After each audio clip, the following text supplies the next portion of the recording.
Hey guys, what's up? It is week 462, and I have a bunch of reviews for you. No update, so let's jump right into this. And this is an odd one here.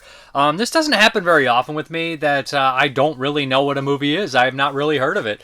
Maybe I had heard about it in passing, but it's from a weird kind of time. Horror movies kind of, I guess sometimes they'd skip by you. And this is 2004. This is from Arrow Video. This is a 4K release of The Birthday. This is a Spanish film starring Corey Feldman. That's wild, right? Of course, Corey Feldman is a super popular and famous child star actor who's in The Lost Boys, Dream a Little Dream, The Burbs, Stand By Me. He was a very iconic actor. Friday the 13th Part 4, I said the Goonies, I'm sure, Gremlins. But he didn't, with child actors, you never really know where they're going to go or whatnot. So he didn't have as a big of career as an adult. But so this is kind of an oddity, a starring role here later in his career. It also has Jack Taylor, who I love seeing Jack Taylor in here. I believe Jack Taylor was an American-born actor, but he did predominantly work in Spain. He worked a lot with, Jess Franco, and pretty much all Paul Nash he did a couple times. All the big Spanish names, Jack Taylor was in them. He does pop up in some more popular films like Conan the Barbarian and stuff. Just a staple in Euro horror films, so that was great to see him in here. So, okay, I put this in, and the back says some sort of cosmic horror. So I'm very interested in cosmic horror. The Lovecraftian angle. You can't say cosmic horror, Lovecraftian without cosmic. It always goes hand in hand. So right away this pops up, and it's in this beautiful kind of hotel. It's got rich, deep colors. The cinematography's really well done. The set design's really well done. And I'm like, man, this seems like an incredibly expensive movie to just be kind of buried or somewhat lost, for me at least.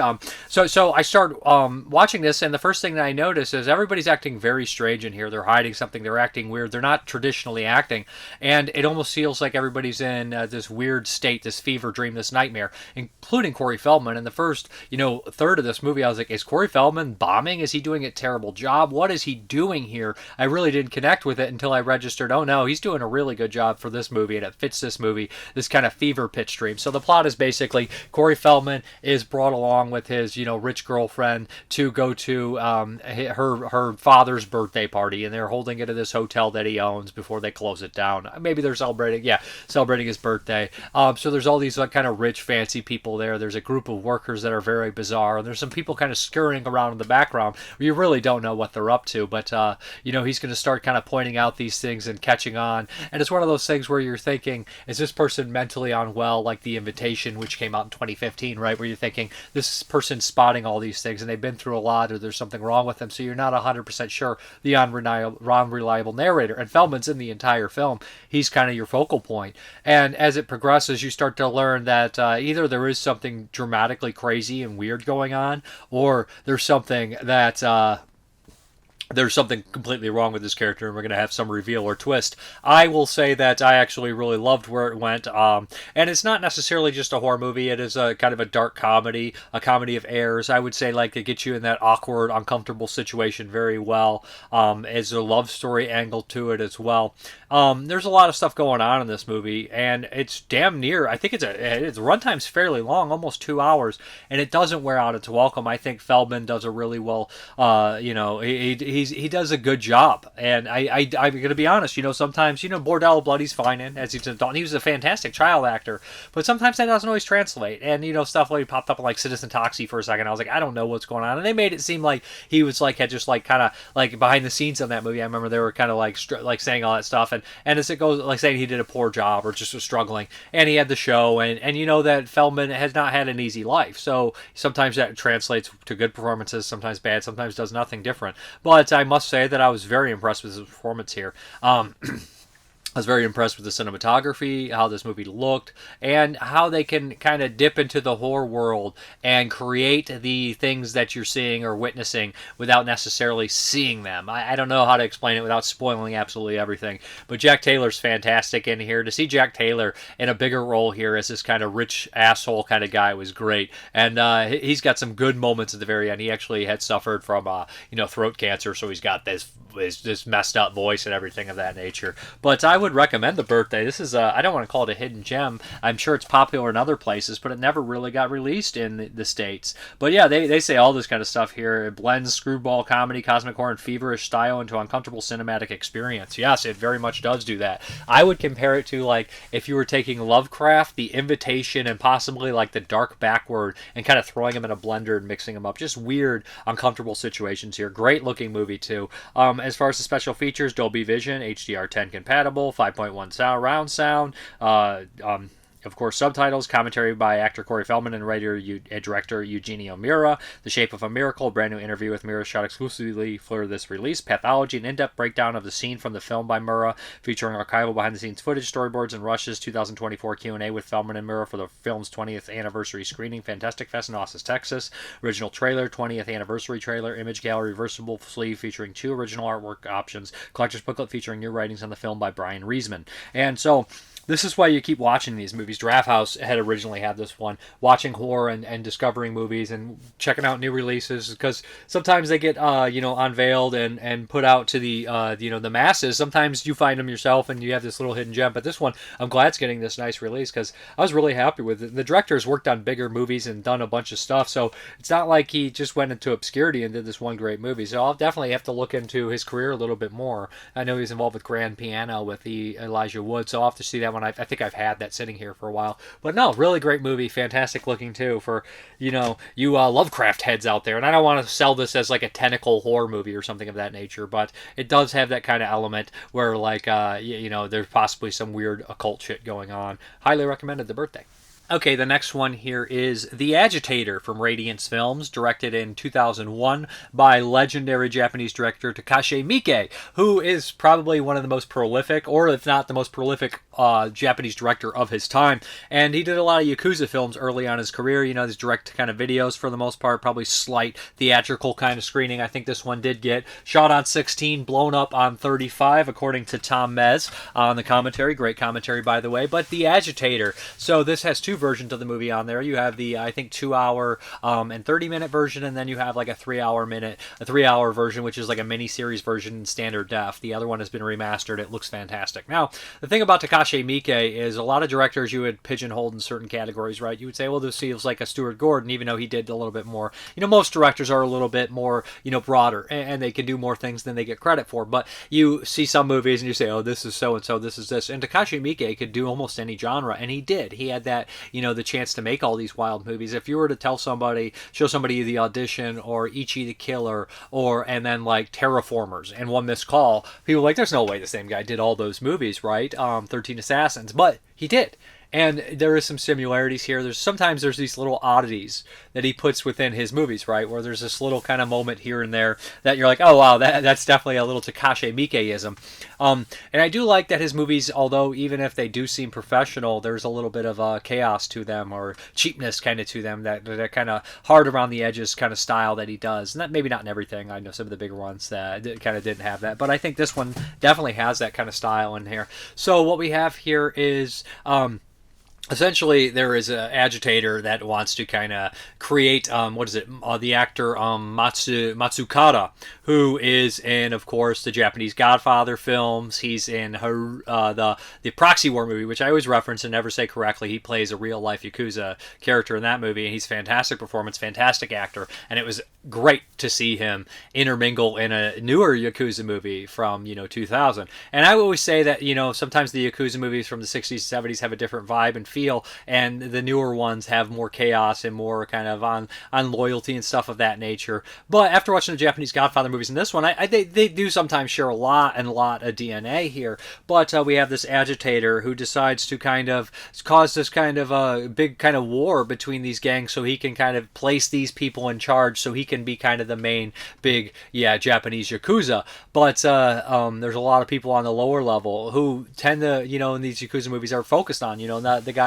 the mid-tier bosses, the lower guys, the guys in the streets. They get a lot of attention in these Yakuza films. And that's probably because, the precursor films, a lot of them did study these kind of characters. Kinji Fukasaku's films did, and of that nature. It wasn't always the main guy in charge. They spent their time in these films on young and on some of the smaller kind of characters. But what we have here is this guy who's incredibly loyal to his boss. There's a kind of small group here. In the very beginning, we kind of have this run-in where, played by Takashi Miike, he is kind of hired to go to this place and cause a ruckus, and he ends up doing this really dark kind of scene, trying to shove a microphone up this poor woman's ass, and that's a Takashi Miike-ism, right?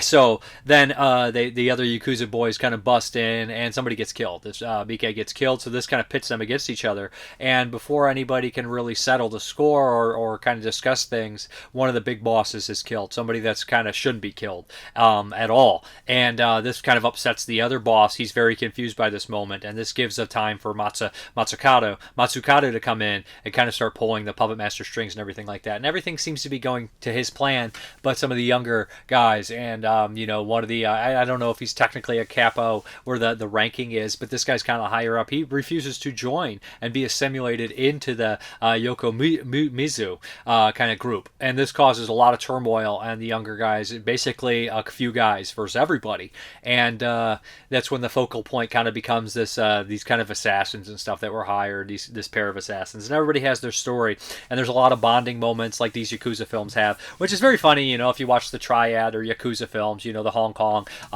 crime Triad films and the Yakuza films, there's always a sense of brotherhood, almost to the point of like homoerotic silliness. Like, to some people, I think a Western audience would pop in like a John Woo movie and be like, watch Better Tomorrow and be like, what is this, like a gay love story or something? And I'm not trying to be a dick or facetious or anything like that, or hyperbolic. I did, like, sometimes people, I think, there's that like super romantic like bromance going on, and it's in stuff like Top Gun and things of that nature and the American counterpart. But that's in here too, whether it's like more of a brother situation where they're like bathing each other and things of that nature. So like it's like a deep bond within their culture and stuff, and and cinema tends to do that a lot.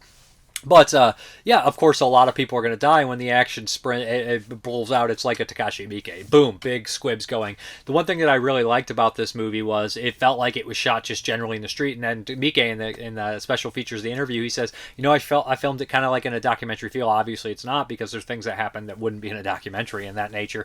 But it is very, like, and I don't want to say flat as an insult, it feels very kind of dangerous and rough around the edges. Isn't it funny how you could say a movie that you didn't like would be flat? I feel like movies that are natural lighting aren't necessarily flat. I feel like movies that drain the color are flat on purpose, less than natural lighting. I sometimes think that natural lighting, and which is a lot of this movie, are kind of beautiful and gorgeous, and they get a sense of realism, or even, it's funny that you can be natural lighting, you can have a surreal or a very grounded real moment within that natural lighting, depending on, I guess, the overcast or the way it's filmed or the techniques in music and the way it's shot. So many things like that. You have a lot to play with, and I feel like there's a sense of realism here, and I feel like he probably didn't dress the places. It was very guerrilla style filmmaking. He didn't dress these locations. It was very spontaneous, and we're just going to film here, get the guns and go film, shoot, drop it, go, and it feels a lot very spontaneous in that, and it adds this element of danger, and I think that the action works really well, and it feels, like it's always not always going to be in an amazing shootout location, right? Sometimes it's like, yeah, well, we're in this back road, it's right by the woods, and we're just going to shoot at each other because, it's a clearing and no one's going to bother us for a while. That's probably where a lot of these kind of violent acts do happen of that nature. But fantastic movie, fantastically well acted, really good characters, good moments too, and bonding between these characters, and you kind of learn who they are, and the good commentary too with Tom Mez talking about how a lot of these old Yakuza guys just kind of, they grow old and they work so hard in this family that by the time they are time to retire, they've alienated themselves from their family, and they're kind of just quiet, and they show that a lot and things of that nature without saying it. As far as the special interview with Takashi Miike, I thought that was fantastic, because Miike talks and he says, I wish I could still make movies like this where I had that, that sense of danger, that sense of, I guess ambition, not to a certain extent. He felt energized, and he would do these things of that nature. And he's very nostalgic, and I can see that. You can see it in his eyes, and you see ways he's talking about the movie and stuff, and he talks about, the actors and stuff, especially Matsukada, how he loved him, and he was like a tool The way he said it was beautiful, though. Very poetic guy, of course. The way he said that, you know, sometimes you don't want people to or things to die or leave you, but the reason it makes it so sad and beautiful at the same time that there's limited time is because we know that they have to. And it's like, oh, wow, that's very poetic. And great release from Radiance Films. Great movie. Great shot right there, too, as well. There's features on here, like I mentioned. We do have the original theatrical version, extended 200-minute cut presented in its original two-part form, SD. New interview with the Miike, audio commentary by Tamez, and booklet with new writings by Tamez as well. Recommend this. If you like Yakuza movies, I was very happy with it. Good stuff. Recommended. Okay, this next one here is another classy Japanese film, and this is Big Boobs Buster. That's right. Yeah, I had heard about this movie forever. Anytime you dive into cult cinema or weird cinema, you get a lot of these weird oddball Japanese titles. This is 1990, and I had not seen Big Boobs Buster, but I had heard of it. I love the cover art here. And this is like one of these weird oddities, right, where it's like Japan making these like superhero-style characters out of monsters or villains or not really superheroes, but making it like more lighthearted and cutesy than you think it should be. This is like the female lighthearted version of Rape Man, even though surprisingly the Rape Man movies are comedies and they are kind of like kind of sweet in the grossest way, if that makes any sense to anybody. But so Big Boobs Busters, what we have here is this young, Japanese schoolgirl, and she goes to approach this boy and says, "I like you. Will you date me?" And he says, "You know, you're great. I'm sure you can sew. I'm sure you can cook. I'm sure you can do everything. You're athletic. You're fit. But I don't date women with small breasts." And this is the opening, guys. This is the movie. It's very short, too. I think 45 minutes to an hour. And this breaks her heart, and she gets very angry, so she decides to kind of make this superhero kind of persona where she puts on these fake like breasts and everything like that, and she attacks big-breasted women and takes molds of their bust and then keeps the bust. And that's kind of the thing. But they say, secret here, get your pervert card out, that some of the girls actually seem to enjoy themselves. Yes, it's this kind of movie. So it turns into kind of a weird fetish style thing. There is some fights, there is some kind of comedy to be had, and of course, what's funnier to the audience than, you know, putting our hero in a situation where she's kind of pitted against a lesbian who kind of ends up being a friend and a life coach, but there's that weird awkwardness where, you know, the lesbian character wants to have sex with the big boob buster, but, you know, she doesn't want to. Awkward sex comedy. And, you know, I'm not trying to dog on the movie or anything like that, but I'm just saying it in this kind of funny way because it's such a ridiculous formulaic thing, right? And I enjoy these movies. I understand they're a product of their time, but and it's just Japanese. It's a different culture. It's a different kind of silly kind of style movie, and they still make stuff like this, you know. But overall, I thought Big Boobs Buster was very fast-paced, very funny, very horny, of course. So, I mean, there's going to be a lot of people who are watching this for the Japanese schoolgirl fetish and big boob fetish and all that kind of stuff like that. But there is some comedy to be had, and in particular, I would say that the most hilarious scene in the thing on the whole disc that is absolutely hilarious is, so we have a 4K master from original camera negatives, includes original behind the scenes footage, also featuring a hilariously padded English dub. And then we includes original DVD release trailers, and these are pretty long, and there's two of them. And there's the Japanese version, but then there's the American dub version. And I believe that maybe behind the scenes is actually the American dub thing, too. It's absolutely fucking funny because it's basically like a Trauma-style voice guy. And he's like, "Look at our character here. Her breasts are supple." And it's just nonsense. It's complete hilarity in the most, like, inappropriate crap way. I was cracking up. And it's done on purpose. But Big Boobs Buster looks pretty good. Sounds good. And I would recommend this if you are interested in Big Boobs Buster, just pick it up. You know, it's one of those things that if somebody's like, "Big Boobs Buster," you're like, "Big Boobs Buster," it's not for you. But if somebody's like, "It sounds pretty good," then you'll like it. I mean, it is what it is. If you're familiar with Japanese movies of this nature, you know exactly what you're in for. But yeah, check it out.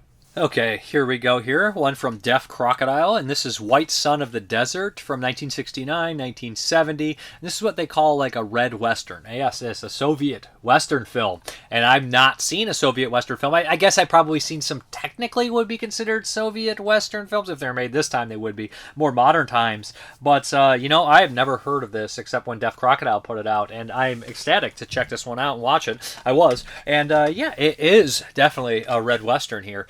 So it takes place. I don't know the exact period and time. When we're talking about different wars and countries, it gets kind of crazy. But our main character here is Fyodor, and he was in war for years and years and years, and he's finally on his way back to his lovely wife or girlfriend that he's been away for years. He went out when he was a kid, and he's been fighting, and now he's kind of just wandered across the desert, and he's ready to go home.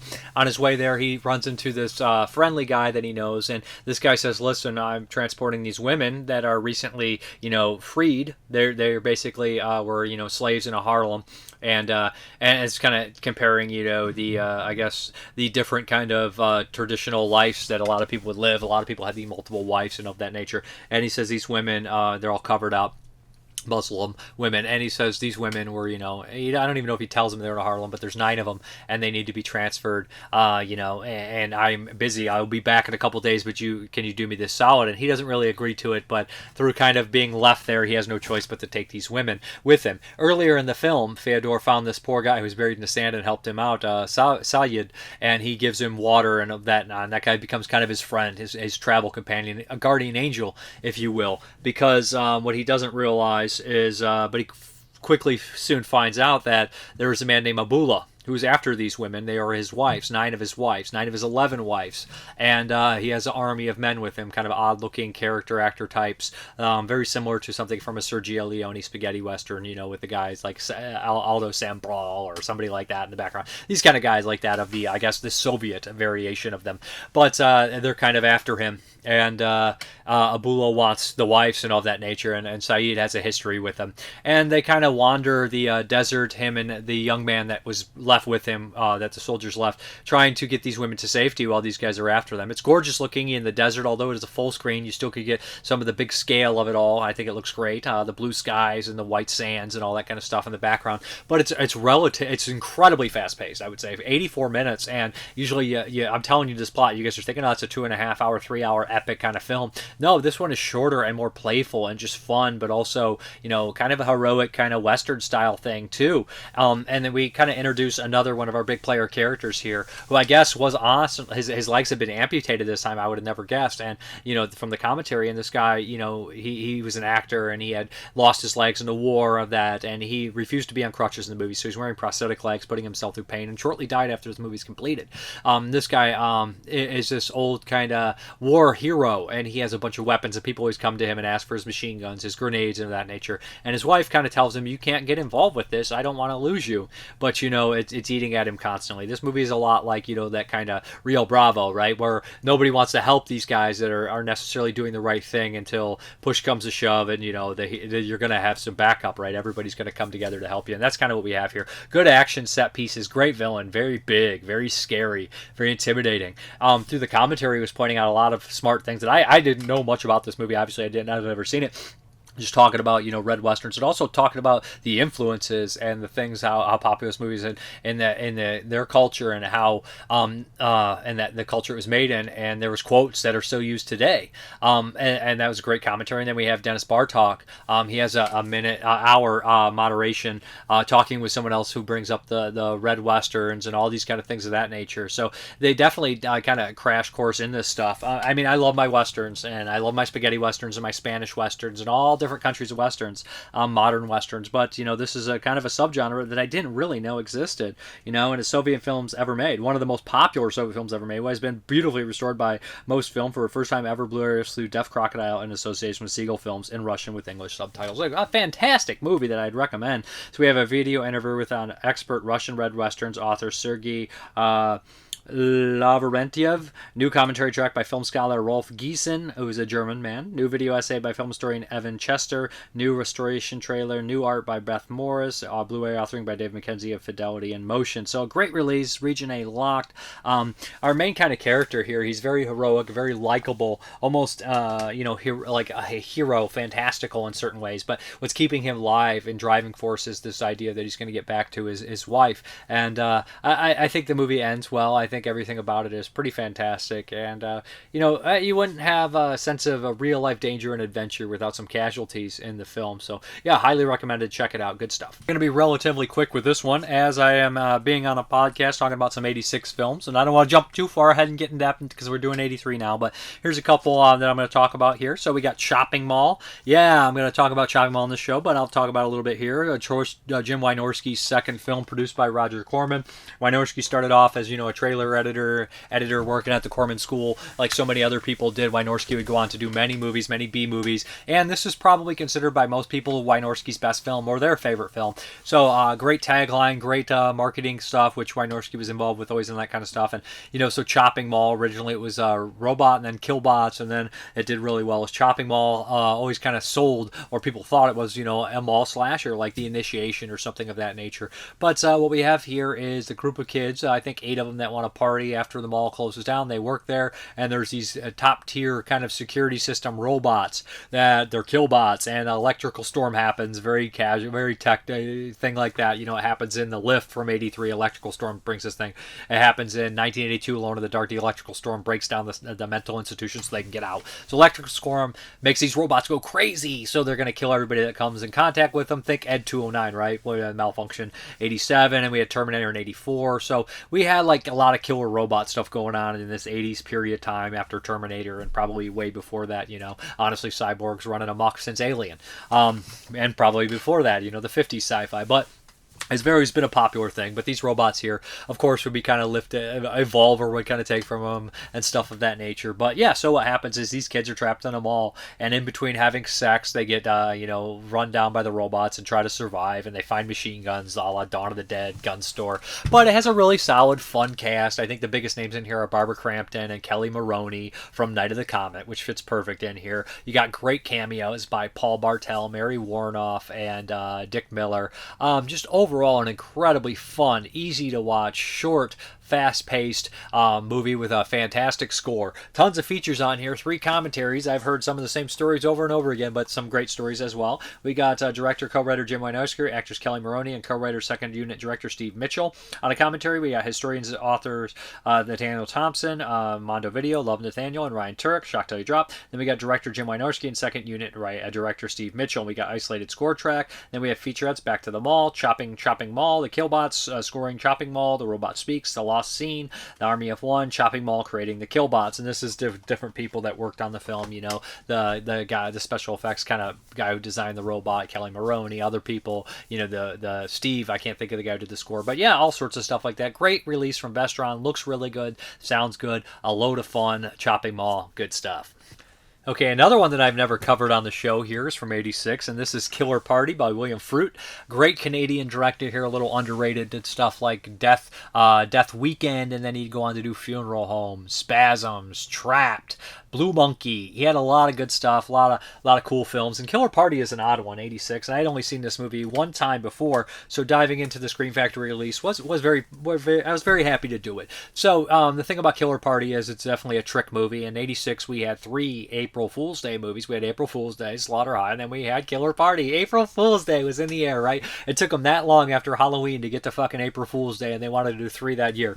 But yeah, so this one takes place during Prank Week, or some Hell Week, whatever you guys want to do. That's another fucking thing, right? The college campus kind of Hell Weeks. But this starts off with a fake kind of silly kind of funeral home-esque kind of horror movie, which William Fruet, maybe a shout out to his film Funeral Home. And then we cut to zombie-style 50s music video drive-in thing, and ends up being a music video. I'm spoiling some stuff here. Very fun opening. And then we kind of cut to the main story here, which is about these 3 kind of girls that are best friends that want to, kind of pledge to a sorority. And one of them's kind of a little bit more nerdy, not really going to get in there. And, it's kind of this whole idea of them pledging, and this weird kind of haunted house where something tragic happened here, but it turns into a wild possession movie. And the final, act, hell, even the last 15 minutes turns to, this crazy kind of possession style slasher thing where a bunch of people are picked off throughout the the entire film. I mean, not the entire film, but very quickly. In quick succession, the whole cast is pretty much killed. Not in incredibly gory detail, but some inventive, weird stuff, but not necessarily great at the same time.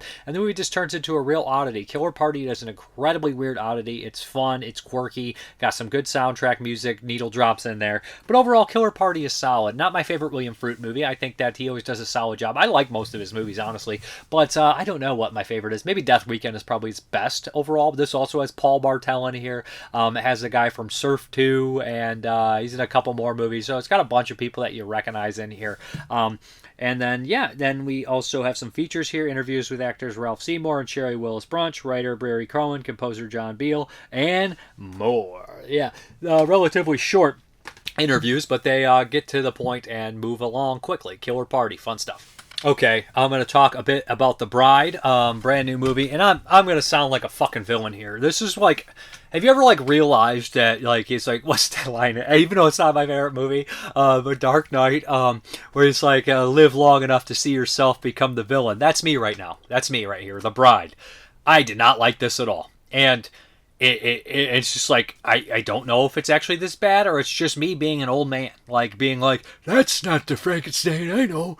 That's not Christopher Lee. That's not Boris Karloff. That's not Mary Shelley. None of the Frankenstein stuff I like is in this fucking movie. Okay, so The Bride by Maggie Gyllenhaal.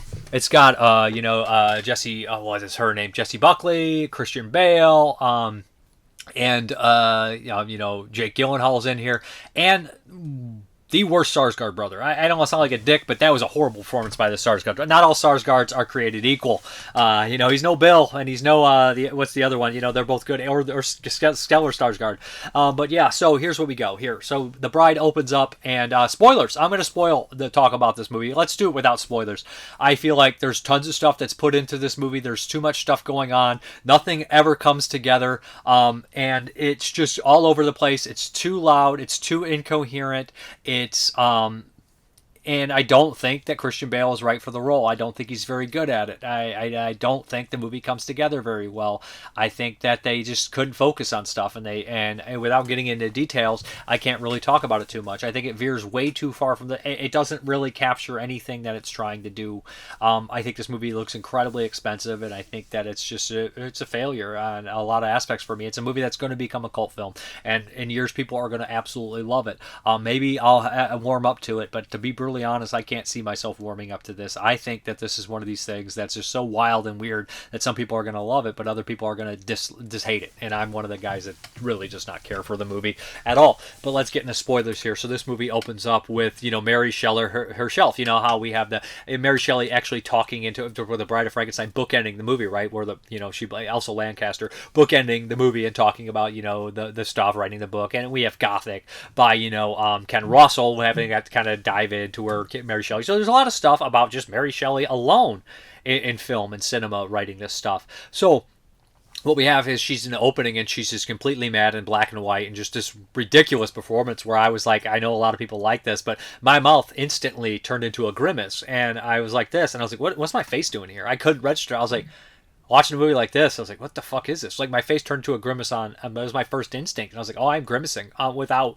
self-consciously, grimacing on this movie, just in disgust. And I was like, I want to turn this down. It's too loud. It's too annoying. And it's just those kind of were the first two instincts I had. And we have Mary Shelley talking about having a tumor in her head. And she's like, I'm going to tell you the real sequel to Frankenstein. So you're assuming that in this world, Frankenstein, created the Frankenstein monster and these kind of things. And we fast forward years later and Frankenstein's kind of wandering the earth, the monsters wandering the earth and whatnot. But so that's the kind of thing we have going on here. But she has this character that is kind of I think a call girl or kind of a, and she's having to sleep with these or date these trashy kind of horrible guys, these mobsters, she's a gangster mole or something on the side. But so she's basically, Mary Shelley kind of possesses her within her own story, gives her, understanding and whatnot of being in the story. So she kind of has a schizophrenic personality. But at the same time, you're like, oh, Mary Shelley's telling this incoherent babble of a story because she has a fucking brain tumor, right? Is that what's going on here? So she kind of dives into her and brings her to life. So gives her this idea, right? You don't have to be this person. You're also somebody else. So she's breaking the mold, insulting characters and this weird kind of thing like that. And it takes takes place in what I think the 30s. Is that what we're going for? So then like they also kind of are definitely doing this kind of whole like John Dillinger, Bonnie and Clyde element thing here, where we're having these like people are so desperate for a hero in the Great Depression or Dust Bowl kind of time situation. That's what it feels like, right? And we also tie in this whole story with the Sarsgaard brother, and he's a cop, and he feels responsible for this one girl, and she ends up getting killed, of course, by the gangsters, the evil gangster kind of leaders and everything of that nature. But she ends up being brought back to life, a la, Frankenstein monster wants a bride, so he goes to Annette, who is it? Annette, I fucking can't think of this, I can't think of the actress's name, she's a classic actress, and, she has obviously has studied the Frankenstein monster stuff, so she's like, I want a bride, please give me a bride, and Christian Bale ends up bringing her back to life and lying to her, and they have this kind of romantic story that unfolds, and he tells her that they've been together forever, she can't remember, but and that's the kind of story here. But they become these kind of pairing of criminals, Bonnie and Clyde, and they're running around the city, and there's this weird crazy part where they're like she becomes this like cultural icon like a Bonnie and Clyde or a Dillinger, and she's like telling everyone brain rot, but it's not really explored. It's 5 seconds, it doesn't really go anywhere, and it's one of the most awkwardly directed segments in the entire fucking movie. I would equate it to the scene in the new Candyman, right, where I don't even hate that movie, but there's a scene in the new Candyman where we have like the whole element of the bullies picking on the girl in the room, right, and in the bathroom, and then Candyman comes through there, and it's like this element to kill bullies and whatnot, and it's like, oh, that's cool, but that's not explored. And this is the same way, and it's just kind of like done poorly, where it's like, hey, here's a couple of my friends in the scene, and it just doesn't work. Not to mention that Christian Bale also has an odd obsession with classic cinema and stuff, so he's obsessed with the actor Jake Gyllenhaal in here. Not really Jake Gyllenhaal, but he plays a classy actor, so he like does impressions of him. We have one of the weirdest dance numbers ever, where everybody becomes kind of like almost possessed and starts dancing in the ridiculous way. Seeing the Frankenstein and the Bride of Frankenstein stick their tongues out like toddlers was an all-time low for the monster, to be honest, for me, personally. I just don't think Christian Bale has that high end. I know he's the monster, so he's probably dead inside, right? Hey, but he just doesn't have the energy to have that young lover spirit in him. He just feels kind of sleepwalking through this role. And I like the actor. I think he's a good actor, but I just don't think this role's right for him. I don't. I really don't. I don't think that kind of, hey, I'm, this young and in love and alive for once in my life is a Christian Bale role. Sorry. That's not that. I know I sound like a dick there, but Jessie Buckley's performance is fucking crazy. I've seen her do amazing jobs. I've seen Christian Bale do amazing jobs, but I don't see it here. As far as the Sarsgaard brother, who is the detective who's after them, he keeps having these long fucking soliloquies where he's sitting there talking, and he's like, I felt like this, and it's embarrassingly bad. It's so bad and on the nose, it feels like parody. I swear to God, I thought that Norm Macdonald from Dirty Work was going to walk in and interrupt him and say, here's your $2. He's basically the comedic roles in the scenes in Dirty Work where the guy's like, that's when I realized I'm not even, here's your $2, and he cuts him off because the guy just doesn't shut the fuck up. It's that point. And I kept feeling this is like an elongated Mad TV or SNL skit. It just doesn't work for me. I just did not like this movie at all. I gave it 2 out of 4 because I feel like there is some, kind of like attempt at being different or crazy or weird or wild, and I'm also giving it a benefit of the doubt because I think that maybe I'm just a little too old and grumpy, but I do not like this. I know a lot of people love it that I respect, and here's what it is. It doesn't matter what my opinion is or what anyone's opinion is. You got to see it for yourself if you're going to like it, and I do not. I think it's bad. I think I'm old, and if that's so be it, then just give me a Hammer or a Universal or even some weird crazy version like The Bride from 1985. I'll take that. I'm not that picky. I even like I like Del Toro's fucking Frankenstein. I like Mary Shelley's Frankenstein by Kenneth Branagh. I'm not a picky Frankenstein guy, man. And this one is one where I was like, nope, I'm not in. Not for me. It's not for me. It's not for me. It's not for me. Nope, not for me. All right, let's get to those 1983 movies. I have returned.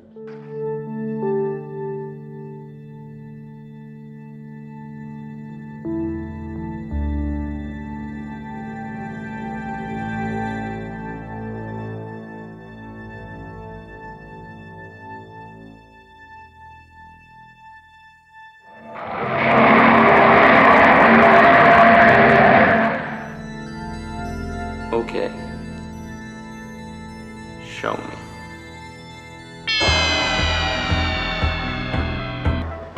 Where is the music now? The sound of laughter.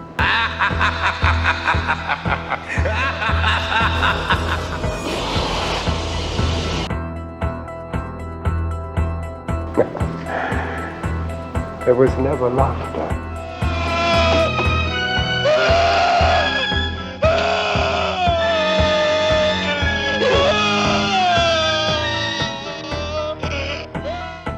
What's it like? What's what like? Screwing a psycho.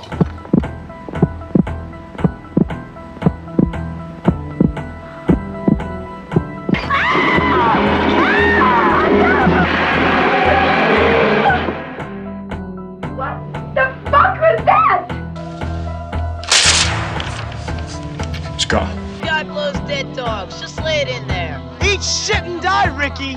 Eat shit and live, Bill. Yeah, Bill, he's a little wet. 31. 32. 32. Year of a man's prime. Loved by many women. He might still learn to swim. 32. Going. Gone. The kid was cut in half, Arnie. They had to scrape his legs up with a shovel. Well, isn't that what you're supposed to do with shit? Scrape it up with a little shovel. One final moment of revenge. Wondering what's real. All of it is real. You want to see something really scary? You bet. Really? Yeah. Get the video, Joe! Long live the new flesh! No choice but to kill the son of a bitch. Living one's entire life in a state of fear. It is all I have ever known. Fear. Are you ready? Okay, go ahead.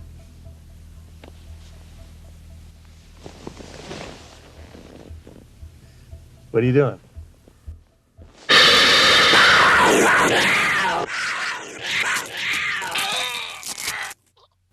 All right, the first one up is not a horror film.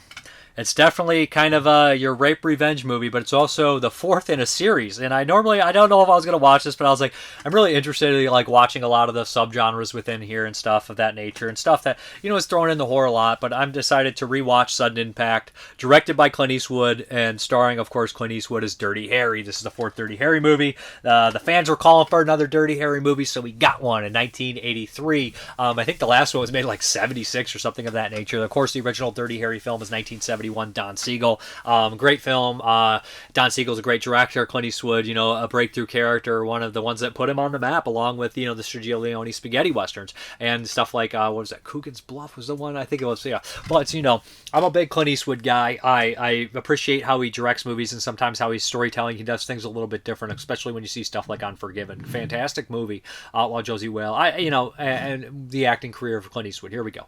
But I find it incredibly weird. Like when we're going through the 80s, we have a lot of the vigilantism. The year before we had Death Wish 2, and we have Vigilante, and why not have the ultimate vigilante cop come back? So the thing about Sudden Impact, this is a damn near 2-hour movie, and it is almost over the top and formulaic to the point of parody.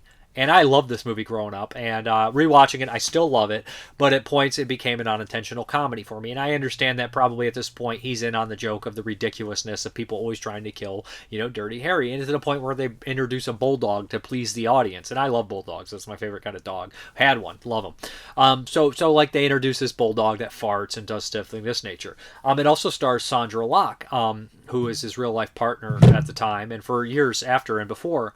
Before too. So that kind of element, right? So we have, but at the same time, we have incredibly dark subject matters and stuff that's really nasty in here. And it's one of the most violent Dirty Harry movies. And it's a violent movie for this time, and it's a violent mainstream movie too. So you're looking at this one and thinking, man, this is a mainstream popular movie, and it's fucking brutal. It's fucking violent, and it's insane for the time, right? I don't see this stuff being made on this level in this way. But Clint Eastwood, of course, in the very beginning, he causes, I think it's Michael Gazza. It looks sure as hell like Michael Gazza to me, and his voice, to have this heart attack, and he's causing all these problems in town. He's doing his typical Harry Callahan shit, and his chief, and then another guy who's a little above him, and Bradford Dillman's like, I fucking can't stand you. They end up shipping him off because there's been a murder case, and this guy's from a small little town originally around the area. They send him there, and at the same time, the woman who committed the murder, and Sandra Locke, is looking for some other people. That when she saw this guy, it triggered her, and she's going back to her hometown to paint. That's not what she's doing. She's going to clean up, and get back and get some revenge for her and her sister who were raped under a boardwalk in a really disturbing flashback scene that we get in segments. So she has to go through and systematically kill all the villains by shooting them in the balls and then the head. A lot of the villains are pretty familiar faces. We have Jack Thibodeau, I think is how you say his name. He's in stuff like Escape from Alcatraz, but this channel will know him most. And probably one of the best scenes in Miss 45 is the guy who strangled the cat on the bench. Just a disturbing performance there. It is a great fucking scene in that movie. And he's got that screen presence, because when I see him I think immediately Miss 45. Yes, this guy fits in this movie.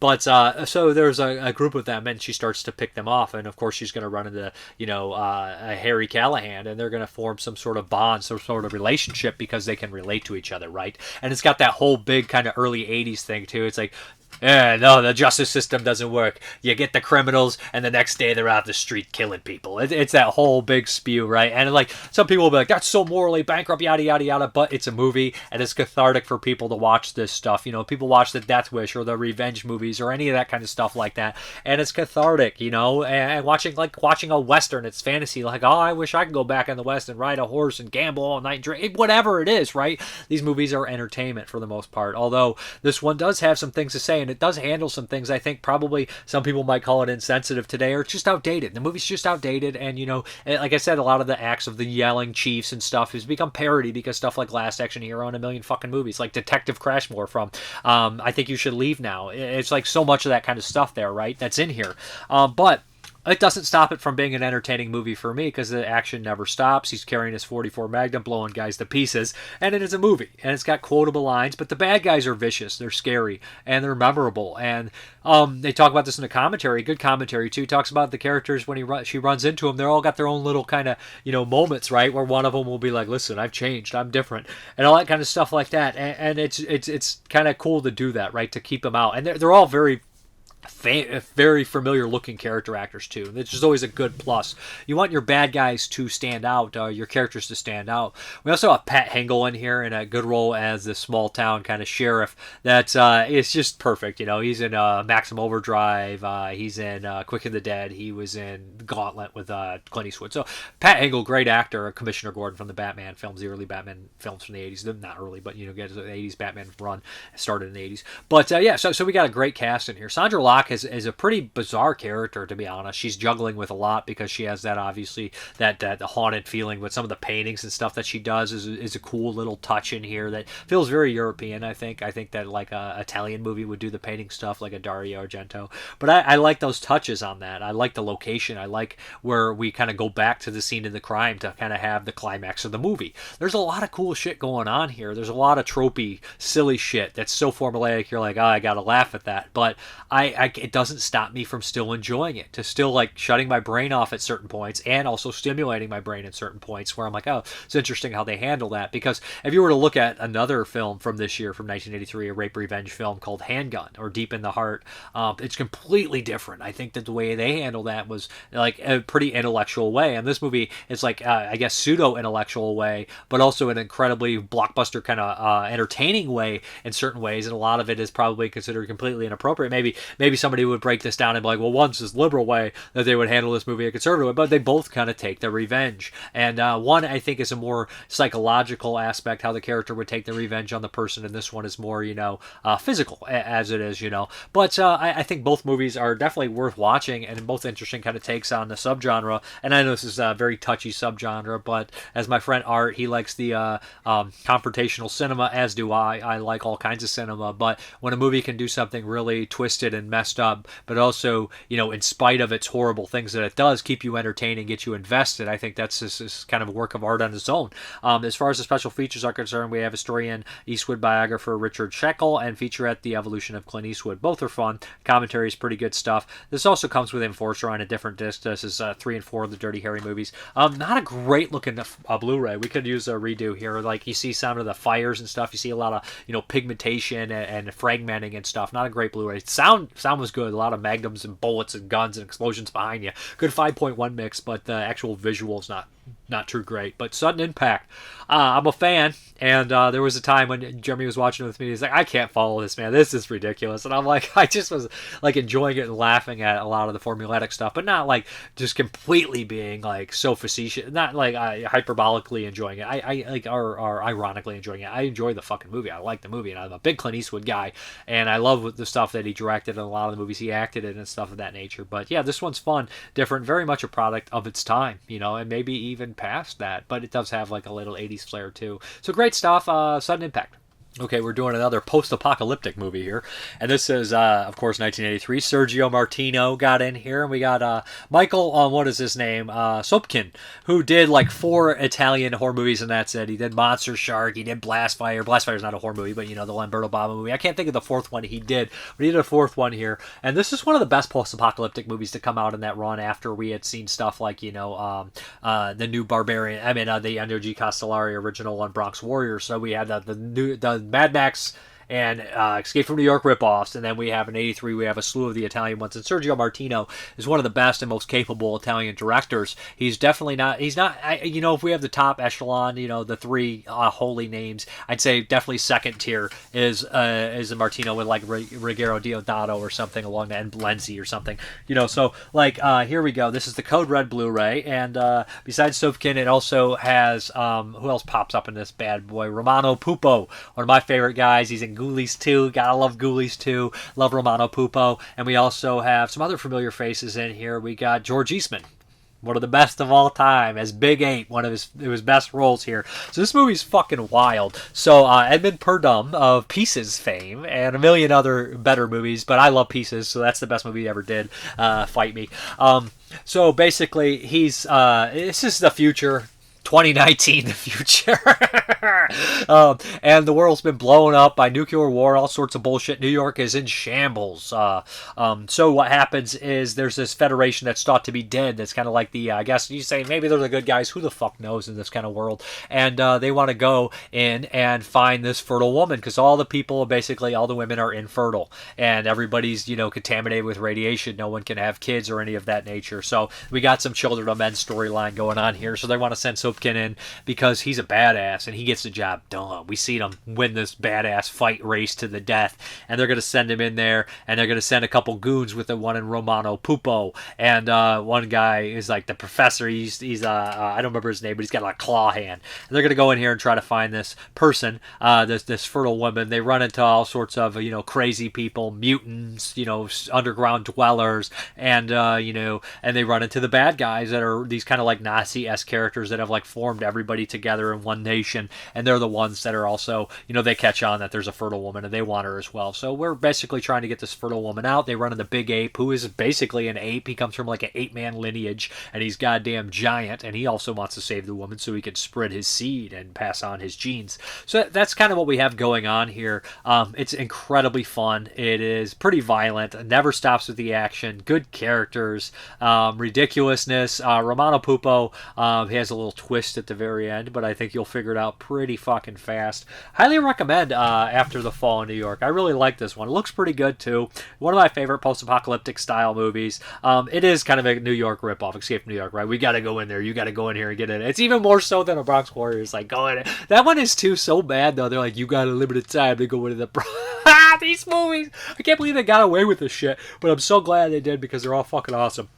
But as far as the features, we got 2016 Master with extensive color correction, exclusive to this release. Brand new on-camera interviews with stars Michael Sofkin, Anna Kantangas, George Eastman, Paulo Maria Scaldinadro, director Sergio Martino, production designer Antelio Gankol, audio commentary with star Michael Sofkin, vintage interviews with Martino, Eastman, and Hal Yaminochi, who's in a bunch of movies, including The New Gladiators by Fulci, and he's in the Lenzi Ghost Stories that came out, the TV ones. He's in one of those, I can't remember. I think he plays like a random like samurai ghost, which as you do have sometimes time to time. Everybody knows that a decent percentage of ghosts are samurai ghosts, especially in Italy.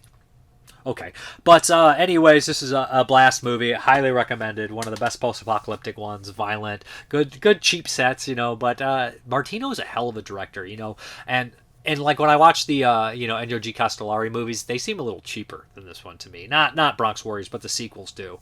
New Barbarians, that's not technically a sequel, and Escape from the Bronx do seem a little cheaper than. But Luciano, his brother Martino, was producing these, and Martino's, they bring the money a little bit. But great movie, Martino. I do think Martino's an underrated director. I don't think I've ever seen a movie where I was like, that sucked. He never does really a bad job. They're all pretty fucking good. I know what you're thinking. You're like, Dave, you're supposed to be talking about 1983 horror movies. You just talked about a fucking rape, revenge, action, crime movie and a post-apocalyptic Italian nuclear movie. When are you going to talk about a horror movie for 83? And that's okay, calm down.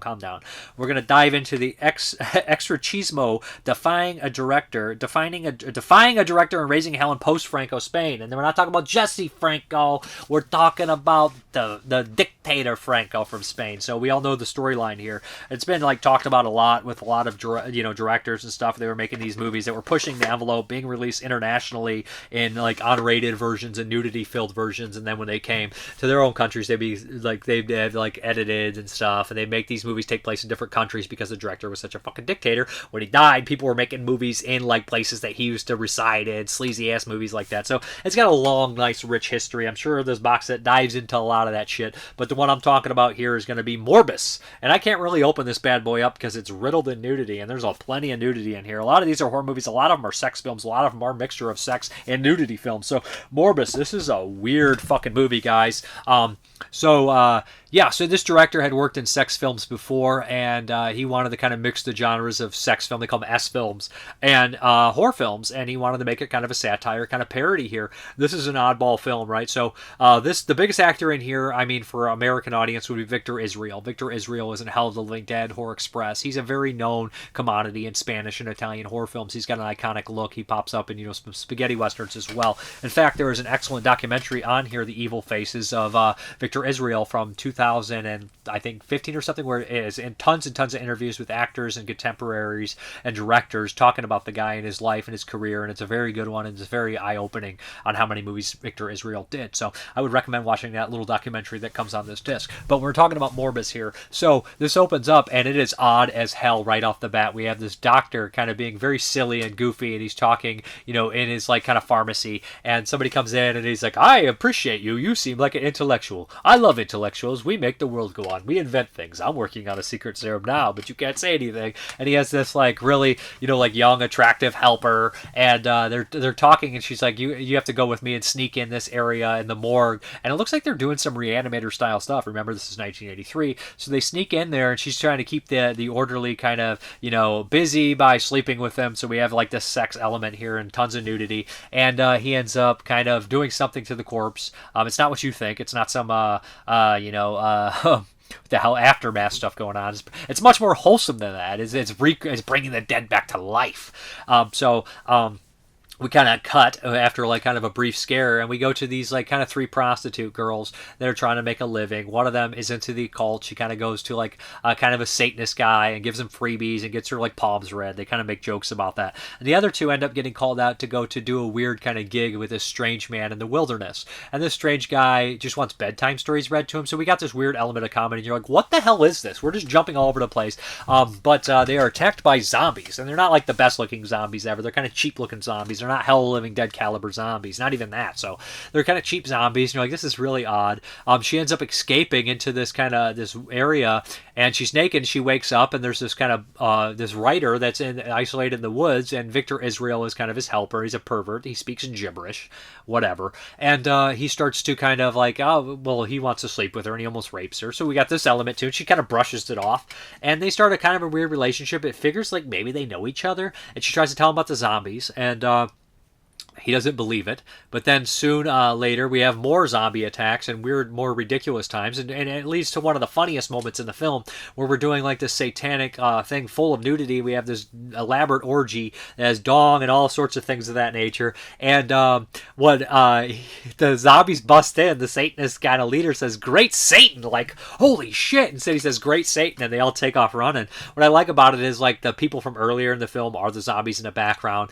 It is a weird kind of meandering, goofy, silly, nudity, horny movie, but it's definitely satire, it's definitely comedy, it's fun, it's weird. I enjoyed the damn thing, Morbus. It has some special features on here, interview with the director, interview with the lead actress, and he definitely points out that this was definitely purposely done as a comedy film. And it also has the feature-length documentary, about an hour, that counts feature-length, The Evil Faces of Victor Israel, about a character actor who deserved a lot of love and deserved a lot of recognition. He reminds me of kind of like if you took Donald Pleasance and Peter Lorre and ran them into each other and made him a complete like kind of background, low budget kind of character, very memorable character.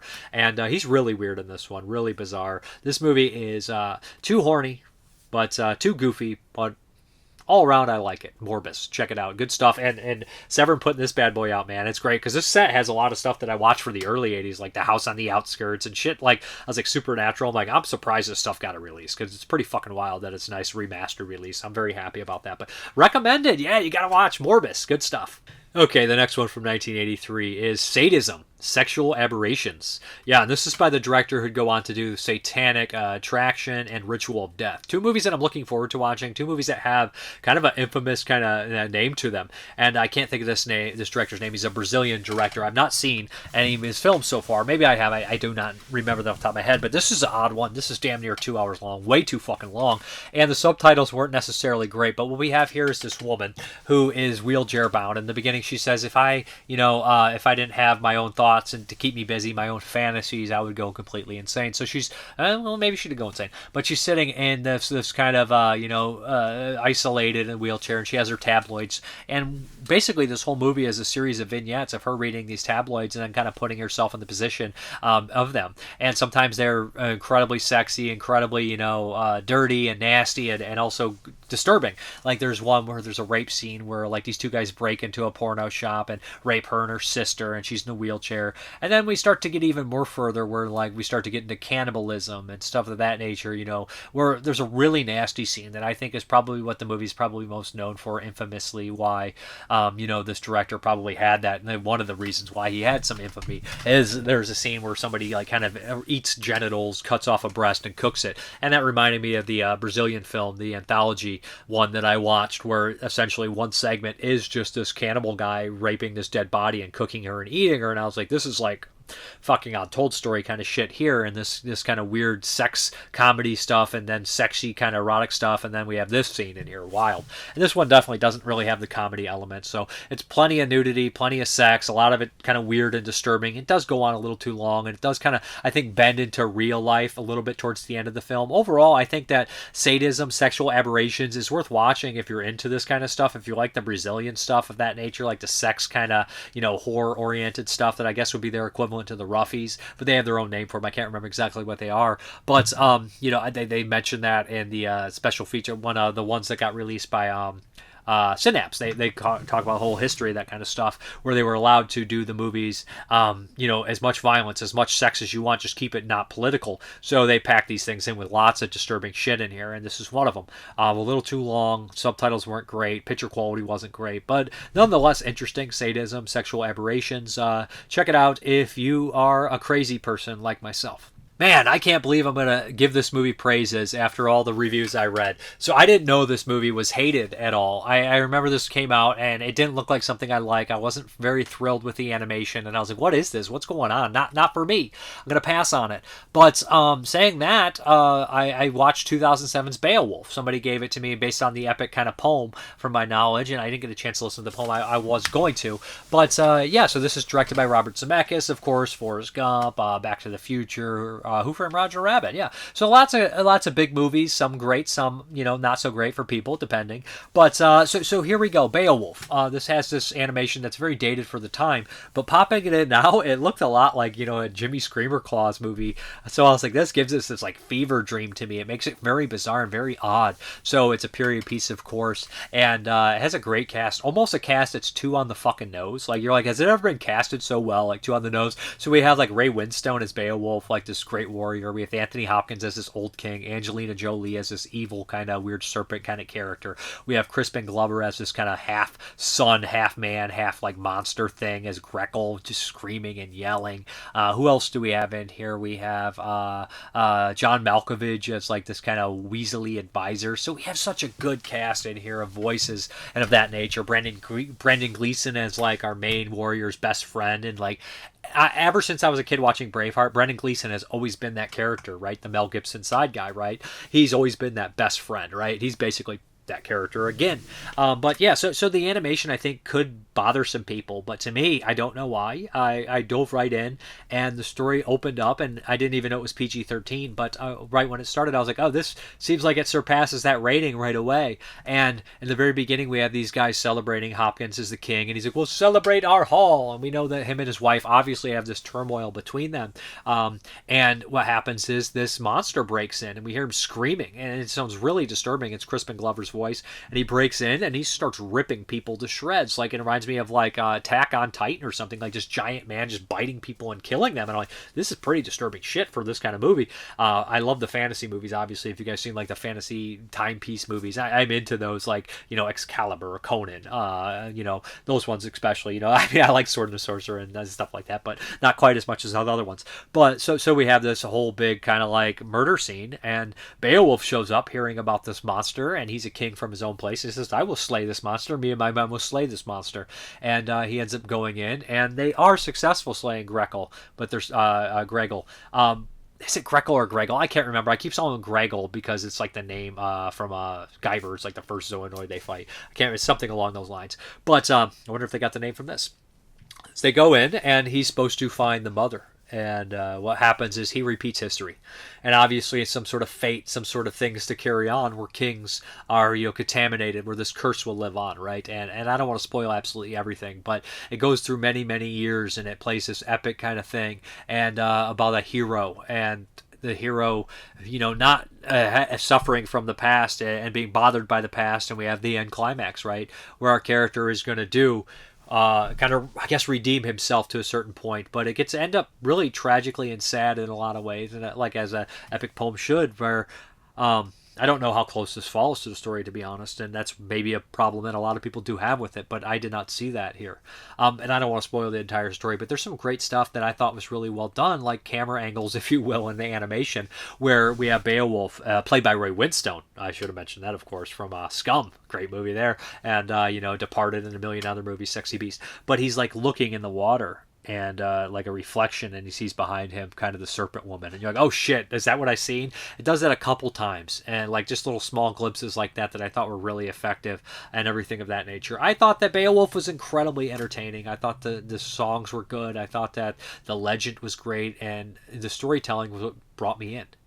And I know one of my best friends growing up loved this movie. He tried to get me to watch it a bunch of times, and I never did because I'm just that guy. I'm an asshole back then. Yeah, I still am probably, but he swore by this movie, and he used to was a dungeon master, and he always, when we played D&D and like Marvel and stuff like that, and he would always kind of be the storyteller. And it's funny, is like, I know people are like, oh, dungeon master, it's like, this dude will whoop everyone's ass. That's what's so funny. He kind of whoop everybody's ass, but he was the best at the dungeon master kind of guy. He was also into MMA and all that kind of shit like that. So like, it's funny, but he was just an incredible storyteller, and he would read and write a lot of stuff like kind of like this. And I think that this one worked really well. And I guess maybe I do have an affinity for that kind of story just from growing up and that whatnot, where I was and what I watched and who I knew. But I do think this works really well, and I'm completely separated from when it initially came out, and everybody's like, oh, that animation looks like shit. It didn't bother me. I guess I expected it, right? And like Spirited Away, that movie was another one. The Final Fantasy Within was one where the animation was kind of weird, and they were getting used to that whole kind of fake animation stuff that later would become like the Polar Express, and maybe a lot more people liked it or hated it or were disturbed by it. But Beowulf, I think, fit in this kind of element, right? It's not really a realistic kind of story. It's a mythical thing. But anyways, really loved Beowulf. I would recommend it. I know it's not for everybody. Obviously, the reviews were very poor on it. People gave it very low ratings, and I was kind of shocked. My monocle fell out of my head. I was wearing a monocle with my tank top. It's just the combination's perfect. But anyways, I love the movie. Let's get in questions, comments, and concerns. Nick from Flanders. I would jump at the chance to leap through time, though only in one direction. These are some great fun moments I'd love to revisit. As to the future, I'd pass on that. I don't want to know how it ends. Bill Paxton. I saw first decades ago in Predator 2. I immediately fell in love with his acting. His talent and his wit are sorely missed, though his son James is an actor too, I believe. Questions. What are your top three Bill Paxton performances? Off the top of my head, Tombstone. Simple Plan. Aliens. Or you could take Near Dark, but I'll go Aliens. Game over, man. It's just so memorable. But he's always great. He's also great in Nightcrawler. Not a movie I love, but I love his performance. Mr. Paxton also produced and directed some films. Do you like him more as a performer or a filmmaker? I've only seen Frailty. I think it's a great movie, but he's great in that movie as well. That can be a great running for best performance, but I'm going to have to go with actor on Paxton. He just did more for me. Are Idle Hands the Devil's Playthings in your experience? I think people without a hobby can get themselves into a lot of trouble. Until next week, God willing, hope you enjoy Idle Hands on Blu-ray. I love that movie growing up. No More Room in Hell podcast. Go track down the full version of Coconut's Pete's song. So worth it. Okay, that's Mike Merriman. Hideki Talks. I know it's unlikely, but I'm holding out hope that you'll have Troy and Nathaniel on for a discussion of revenge in the House of Usher. The Jess Franco. I highly doubt it. It's not on the docket. I mean, you should just message him out of nowhere and be like, hey, you guys should do... I'm just kidding. I don't know. It's not on my docket. It's not one of my favorite... I don't know if I've seen that Franco, but the one from next year, the remake of Dr. Orloff he did, I do not like at all. So there we go. Ilk Vomit, quick off the top of my head, top 5 favorite film soundtracks of all time, all genres of movies. Edit, that's a musical score soundtracks, not the other kind of soundtracks that have individual songs. We'll go Day of the Dead. I love that soundtrack. I just gotta do Day. Cannibal Holocaust. Gotta do Cannibal Holocaust. House on the Edge of the Park. These are ones that get stuck in my head a lot. This is off the top of my head, remember. Gotta do it. Ennio Morricone, right? Jeez. That's 3. It's too hard, guys. It's too hard. I'll give you those 3. Day. What did I even give you? Day, I can't even remember the 3 I just gave you because it would change week to week. But Day, Cannibal Holocaust, and House on the Edge of the Park. I love my Riz Ortolani. But you know what? The Riz Ortolani, he does the score and the soundtracks with lyrics in the song, so it's kind of cheating. But Cannibal Holocaust and Day of the Dead are definitely 2 picks. I'll give you 2, guaranteed off the top of my head. Then we have Way Up Dude. Hey, gives me a thumbs up. Thank you. Ken Coakley, again, my comment gets skipped. I post on Wednesday evening. I did most of the time. I do my show on Thursdays at like 3 to 6. Sometimes I have to do it Thursday. If your comments skip, please just post on next week and I'll read it. Beyond Sour Ground. Necrop says, Mr. Parka, how you doing? Beyond Sour Ground. Idle Hands is a lot of fun. It has its fair share of flaws, but it's like half-baked mixed with Demonoid. What a weird combo. I miss the late 90s, early 2000s era where movies could be just pure fun and entertainment, but also clever and stylishly executed. It feels like a style of comedy is a dead genre. Hell, I think comedy is mostly dead in film. I I watch like it's always like I think that TV is kind of comedy for me, or like short formatted comedy.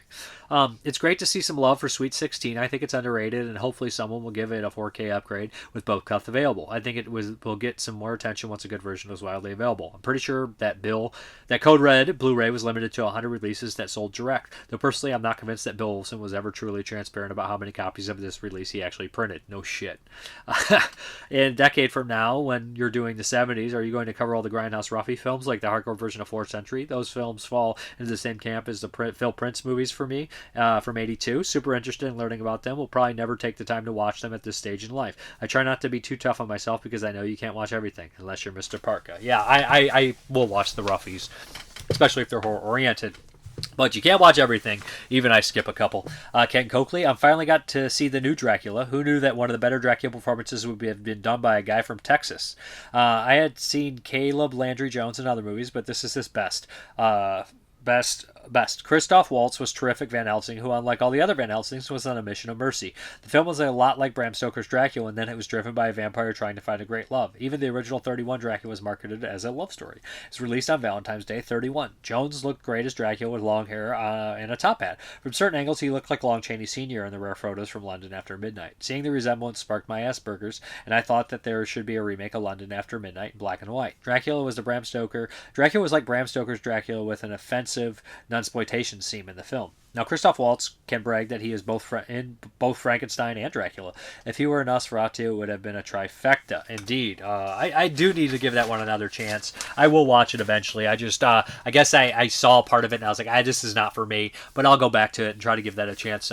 Dracula, I think, wide release in the States this year. But I appreciate you guys watching. Thank you as always, and have a good one.